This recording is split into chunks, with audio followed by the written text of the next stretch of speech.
রাজধানী সহ দেশের ৬টি বিভাগে আজ হালকা থেকে মাঝারি ধরনের বৃষ্টি হতে পারে বলে পূর্বাভাস দিয়েছে আবহাওয়া অধিদপ্তর। কোথাও কোথাও মাঝারি ধরনের ভারী থেকে ভারী বৃষ্টি হতে পারে, তবে ঝড়ো হওয়ারও সম্ভাবনা না থাকায় সমুদ্র বন্দর ও নদী বন্দরগুলোতে কোনো সতর্কতা নেই।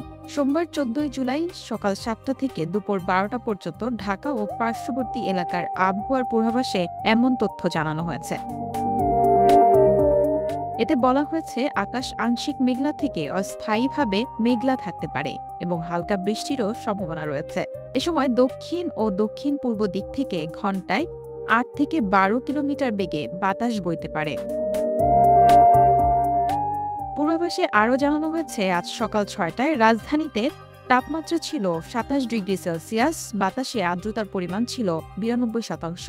আর গতকাল সর্বোচ্চ তাপমাত্রা ছিল ৩৫ ডিগ্রি এবং আজকের সর্বনিম্ন তাপমাত্রা রেকর্ড করা হয়েছে ২৬.৯ ডিগ্রি সেলসিয়াস। একই সঙ্গে গত ২৪ ঘন্টায় ঢাকায় বৃষ্টিপাত হয়েছে ২.২ মিলিমিটার।